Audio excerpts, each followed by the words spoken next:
Mixed by Pappu Yadav.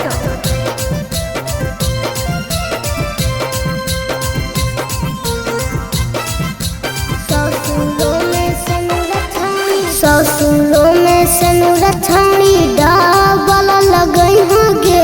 ससुरों में सनुरा छाणी double लगई होगे। बतारा के सुतई हो बाकी हमारा नहीं भूलई होगे। सैया के सुतई हो बाकी हमारा नहीं भूलई होगे। हमारा बारे में छाणी की कर नहीं बतई होगे।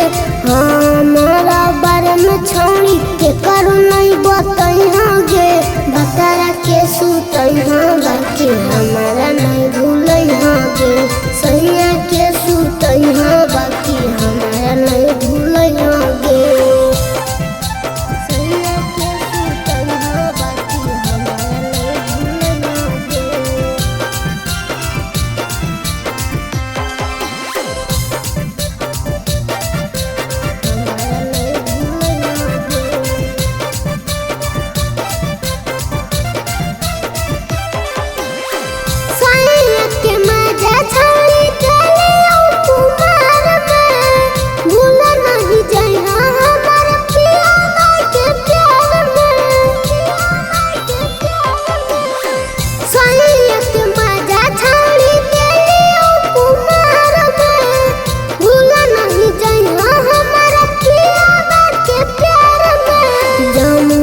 बजरिया छाणी में ले लाओगे।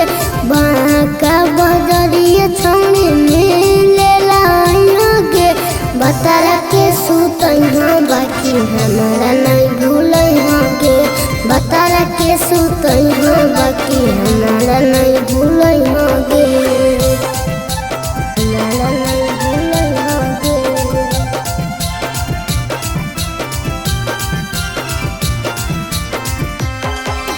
बतारा के सुतई हो बाकी हमारा नहीं भूलई होगे।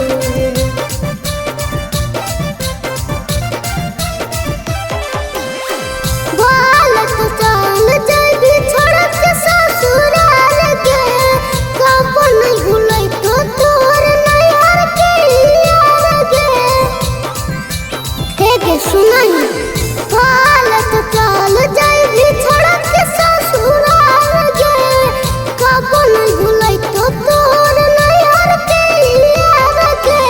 अंकुशा पंकज के छाड़ी कब नहीं तरसई होगे। किसान पप्पू के छाड़ी कब नहीं तरसई होगे। बतारा के सुतई हो बाकी हमारा नहीं भूलई होगे। बतारा के सुतई हो बाकी हमारा नहीं